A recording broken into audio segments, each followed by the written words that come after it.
You know me well. You know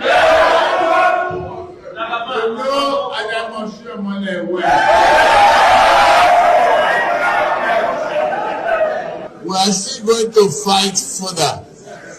Don't worry, we are with you. You will not walk alone. One thing I can show you is this. Do you want Edo back? Yeah! As the President of the Federal Republic of Nigeria, I will give Edo back to you. Edo will turn to a beautiful, if not more beautiful than Lagos, will be equal to Lagos. Be assured of that. You know, everything in life, when you are looking at things, coincidence, when people say, oh, it's a coincidence, is it really a coincidence? Or there's something somehow going on, you know, somebody somewhere doing, you know, machinization going on, and somebody pulling the string somewhere. There's nothing in this world that is always coincidental. It is about action that people have taken and the results that are coming out from the action that people have taken. And if you are able to follow the dots, you will always be able to connect the dots. Is it weeks ago or thereafter, Tinubu had come out to say that he was going to win Edo back for his party, and then this, of course, disregarding the people of Edo, having no regards for the people of Edo, because he feels that he's the one that is going to be the one to win that election and, you know, rig it the way he rigged his own presidential election. And what are we seeing? Few weeks later, we are being told by INEC that the BVAS machine has been affected. It was flooding, and 4,000 BVAS machines have been affected. So you're wondering, what is really going on, and what are the things that what are the things that are really going on? It's crazy, right? But anyway, we'll keep watching. And Edo people, honestly, this election is not an election to joke with. Vote for someone that you know you can talk to him and say, we are the reason you won. Not the one that will say it's because of his party, it's because of this. Olumide Akpata is there. He doesn't have any party, whatever, godfather, kini, all of those things that the other ones have, state might, federal might, or whatever. You can't vote for him and hold him accountable and say, guy, now we vote for you, not do anyhow. Work for us. People see what's happening in Abia State, and I see the other day I was on a space, on a TikTok live, though I didn't join, you know, I was just watching, and it was Edo election.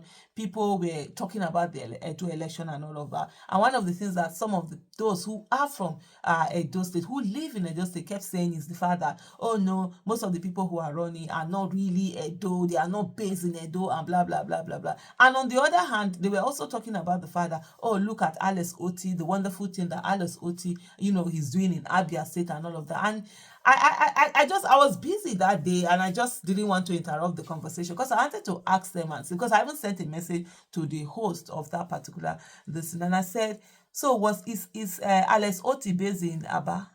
Why are you limiting governance to people who are based at home? You should be limiting governance to people who are the most competent, that will work for you. It doesn't matter whether you like the person or you don't like the person. You don't need to like Olumide Akpata. All you need to do is get him in there and be on his neck for him to give you, you know, good governance. You don't want a situation whereby, which is what we've had over time for a very long time, where people get into a position and they are grateful to their parties because their parties were the ones that gave them a ticket. They are grateful to the governor because the governor was the one that, you know, gave them the ticket, and then they keep working for those people rather than for the people, because it's not the people. I mean, most times people are like, oh, it's party they will vote for, it's party where has voting for party gotten us to? It hasn't gotten us anywhere, and we've been suffering again and again and again and again, and that suffering has to stop. We have to be the ones to say no. And coming to say that, oh, because these people, although they said all the candidates said they have not lived in Edo State, they have not been part of, do they have the experience to be able to lead? Do they have the leadership qualities to be able to lead? Do they care?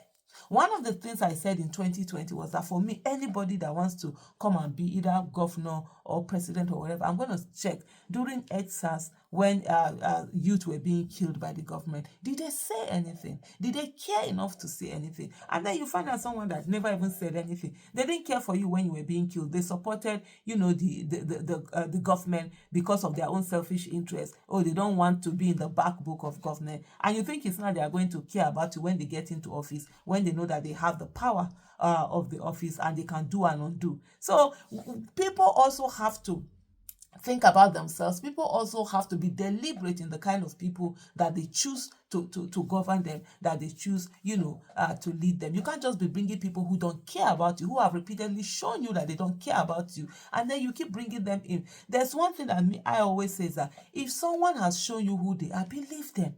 Stop making excuses for them, because that's what a lot of us do. We are making excuses for them. Okay, no, it's because of this. No, there's no it's because. He has shown you who he is or who she is. Believe him or her and just take it on from there. Don't start with all of those excuses and whatever it is, that you may have out there. And so it's very important for Edo people to actually vote for themselves, vote for who is going to be the one that will work for them. You don't need to like the person. You don't need to be in the good book of the person. You don't need to have a relationship. Like I always say to people, it's not a love affair.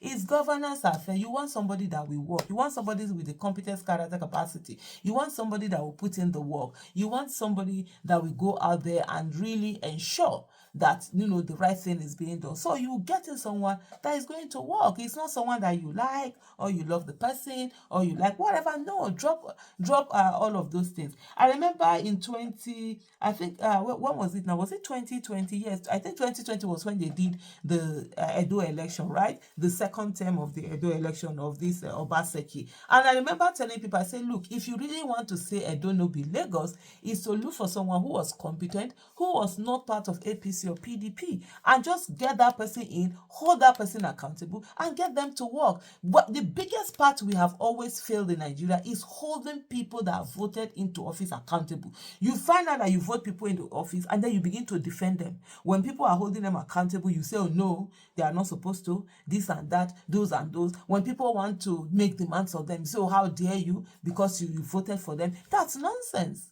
Anybody that is a public servant must work for the people. And that's why it's called public servant.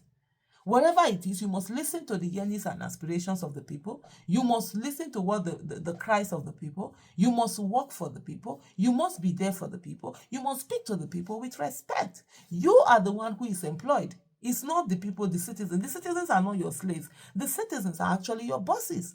But what we have had over time is that most times we've turned it in a way that the citizens are not the ones, who have been turned to slaves. The people who have voted into office are not the ones who now become the slave masters, and they do all sorts of things. You know what they say, that absolute power corrupts absolutely. And if you get people into power and you're not checkmating them, they're going to go rogue. It's not my business to trust anybody in power. It is my business to hold anybody in power accountable. Whether I voted for you, whether I did not vote for you, I will hold you accountable. And it has nothing. It's not because I like you or I don't like you or one thing or the other. The way a lot of people now make it out to be, as oh, you hate this administration. Oh, you hate this president. Oh, you hate this governor. I have better things to do with my time than hating on people that do not deserve my hate. My hate is expensive, and if I'm going to use it on anyone, it must be someone who is really worth the hatred, not some charlatans who are out there, giving people bad governance. Thank you so much for watching. Bye.